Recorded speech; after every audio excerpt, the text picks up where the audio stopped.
పంటలు పెట్టాలని పెట్టినాక ఇగో సోచుకోవట్రి ఇక అది కాలం ముంచుకొస్తుంది ఏమైతో తెలియదు. నేను దయచేసి రైతాంగందరినీ కూడా కొంత రాత్రి అనక పగలనక తిరిగినా కానీ మా మక్కల కాడికి వచ్చి నొల్లేరు పట్టించుకున్న లేరు. ఏమన్నా అంటే భర్త నచ్చలేదు అంటారు, భర్తను కొనుక్కోమంటారు. మరి ఏం పెట్టుకోరు. ఎన్ని బాధలు ఉంటాయి.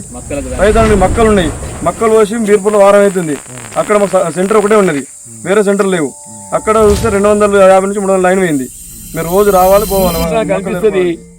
అంటే రాబోయే కాలంలో వ్యవసాయం కనుమరుగైతుంది అంటున్నాను.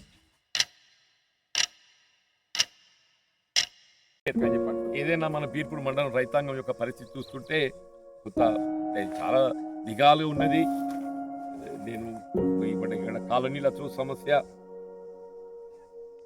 దానికి తోడేది వీటిలలో ఉండబట్టి ఈ నెల నుంచి మేము ఏం కష్టం చేసి ఏం కట్టుడు, ఎట్లా చేస్తాడు, ఏం తినుడు, ఎట్లా బతుకుడు. ఈ పండించిన పంట ఇన్నే వాటి మరి ఎందుకు ఈ రైతును ఇంత మోసవచ్చుకుంటారు అర్థమైతలేదు. మరి ఎంత కష్టం అవుతుంది మాకు. రాత్రి అనక పగలనక మేము ఆడోళ్ళం మొగళ్ళం ఇక్కడికి వచ్చి చేస్తే మాకేం అది అవుతుంది. ఎందుకు ఊరూరికి ఎట్టినా కానీ ఊళ్ళో ఎట్టినా జమాయించదు. పొరుగురులో పోతుంది, పోసినందుకైనా మా పరిస్థితి అర్థం చేసుకుంటలేరు కదా వాళ్ళు కూడా. అట్లా ఇప్పుడు వాడికల్ మీకు ఎట్లా బండి మీద వస్తున్నారా?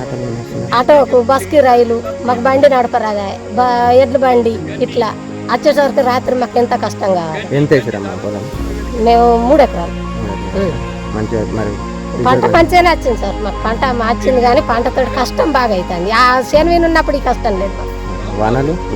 వానలతో ఇబ్బంది. ఇప్పుడు అవి నానబట్టే అవిటికి కవర్లు అంటే అవి అంటే మేము ఎంత కష్టపడ్డాడో ఇక్కడికి వస్తే ఆ కవర్లకు అప్పుడు కావాలి. మొన్న రాత్రికి అత్తి రాత్రి ఏదన్నా అయితే ఆ పరిస్థితి ఏం కావాలి మాకు. అది మాకు బాధ.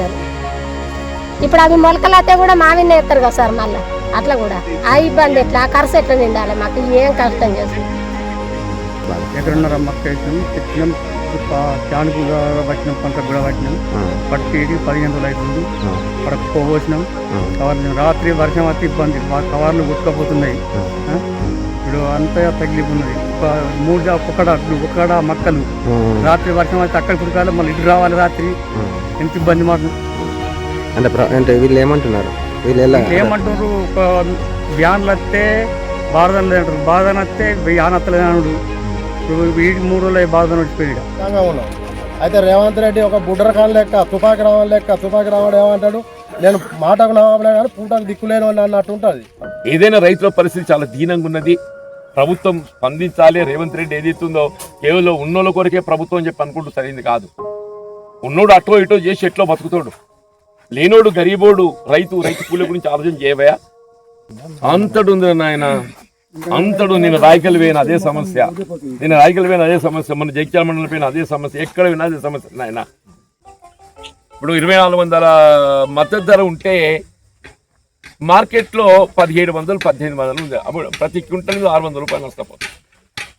ఇలా ప్రొక్యూర్మెంట్ సెంటర్లో ప్రొక్యూర్ చేసేది కూడా ఎకరాకు 25 క్వింటల్ మాత్రమే. అది ఆన్లైన్లో నమోదు చేయబడ్డ వారికి.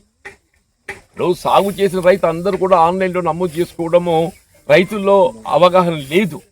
బేసిక్గా వ్యవసాయ శాఖ అధికారులు ఎవరే పంట సాగు చేసిననేది వాళ్ళు నమోదు చేయాలి.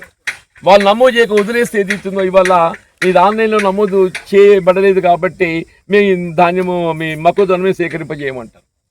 25 క్వింటల్ సేకరిస్తే 15 క్వింటల్ ఏదైతుందో క్వింటల్కి 600 రూపాయలు నష్టపోవాలి. అంటే 15 × 600 9,000 రూపాయలు నష్టపోవాల్సిందే.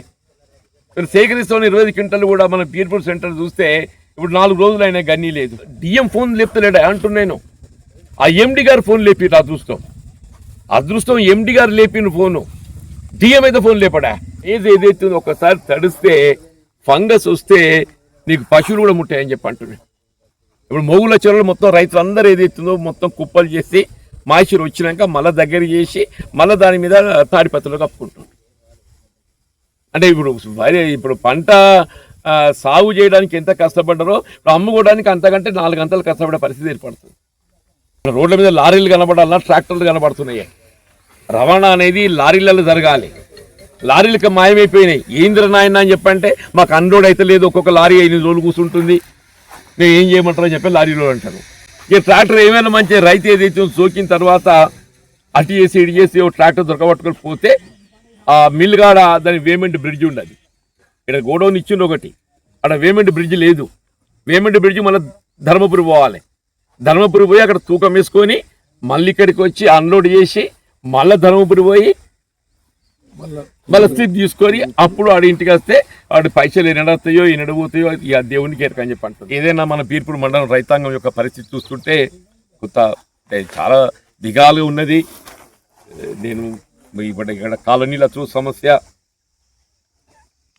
దానికి తోడేదైతుందో ఇలా పండించిన పంట దాన్ని అమ్ముకోవడం ఇంకో పెద్ద సమస్య మారింది. ఇదే ఆ మాట నిలబెట్టుకొని ఈ మొక్కలు ఏదైతుందో ఈ వారం లోపలికి ఇవి తరలించగలవు. గాజు భూమయ్య ఎవరు దొనూరు దొన్నూరు నుంచా మామూలుగా ఇక ప్రభుత్వం మరి ఇక మొత్తం మీద ఇది ఇక ఇప్పుడు దీనిలో ఉన్నోళ్ళు కూడా ఏం చేయలేరు కదా. ప్రభుత్వం పట్టించుకోకపోతే ఇప్పుడు వీళ్ళు కూడా ఏం చేస్తారు, అదే కదా ప్రాబ్లం. ఎన్ని రోజులు అవుతుంది మీరు మొక్కలు పోసా మొక్కలు పోసి దాదాపు 20 రోజులు అవుతుంది. 20 రోజులు అవుతుందా?